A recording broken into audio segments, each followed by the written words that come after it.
Corona 4 मास बीतीगला पर मध्य सहर में विभिन्न स्थान सहायता अपेक्षा पड़ रही असहाय बारंबार सटडाउन एमानकर असुविधा को द्विगुणित करुच्ची। सहर में स्थानीय संक्रमण को रोकने जाई जिला प्रशासन आसंता 4 दिन सटडाउन घोषणा करथिबा बेले गरीबों कामधंदा ठप हो पड़ी। एभली स्थिति जीगंड खाइबे किपरि से चिंता माड़ी बसी। एभली किछि परिवार को देखा मिलता स्थानीय आरसीएमएस ठारे एटे रोहुवा किछि असहाय लोक मैंने किछि दिन है खाइबा पैसा न पाई भोक उपास दिन काटुले। कॉलेज पिला मैंने बुलाबुली करछंती जणे आउ जण को खबर देवा सह असहाय मानक खाद्य सामग्री नहीं पहुंची जाइतिले असहाय पाखक प्राय 30 जन परिवार को शुक्ला खाद्य सामग्री बंटन करथिले। प्रवासी परिवार माने खाइबा सामग्री पाई बेस उपकृत होइतिले।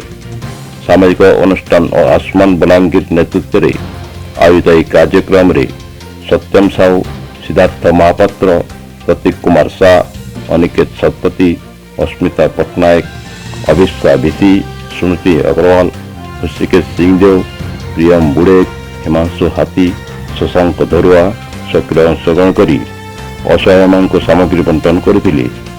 असहाय परिवार माने सामग्री पाई को आनंदित हो छात्र छात्री को आशीर्वाद प्रदान करथिले। एमाने छात्र छात्री मानक महान काम को सर अनेक प्रशंसा करछंती।